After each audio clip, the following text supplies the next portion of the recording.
ja, vi vil nu vise konstanternes betydning for, hvordan grafen kommer til at se ud.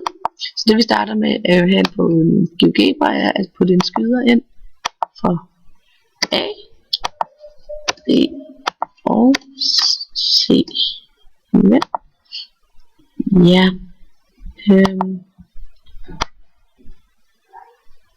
Jeg ved ikke, hvad der sker der. Ja.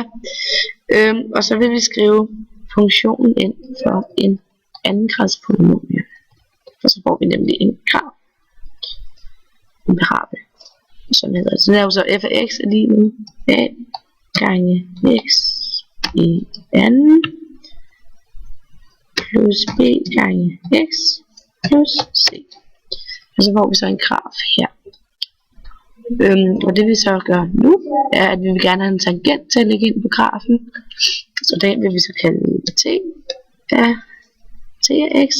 Og da vi jo ved, at den skal ligge der på b for at vise, om det er en positiv eller en negativ hældning vi har. Og den skal have hældningen b, og den skal skære igennem c-punktet. Så derfor kommer den til at hedde t af x lige med b gange x plus c. Ja. Nå, men hvis vi starter med a, så er a den konstant, der viser, om det er en sur eller en smilende eller en sur graf. Så det vi kan se nu er, at når a er over 0, så er det en smilende graf, og man kan se, at nu tættere den er på 0, nu mere bred eller mere smilende bliver den. Hvis den så kommer under 0 og bliver negativt tal, bliver det så en sur graf. Ja. Og hvis den ligger i 0, bliver det så en streg, fordi så er det, den går ud og går hen og bliver en lineær funktion i stedet for. Ja, så det var så A. Hvis vi tager C, det er så der, hvor at grafen skærer y-aksen.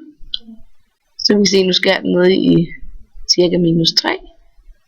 Og nu op i 4. Ja. Og B, det er jo så, om grafen har en positiv eller en negativ hældning.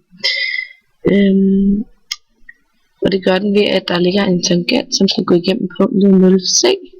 Det vil altså sige, at den skal lige præcis ramme parablen, samtidig med, at den skal ligge i skæringen af y-aksen. Ja. Så hvis at hældningen er negativ, kan vi se, at tangenten vil ligge som en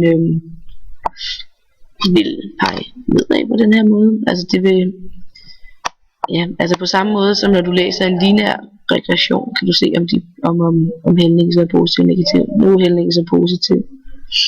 Og hvis den går hen og bliver 0, vil tangenten være vandret. Ja,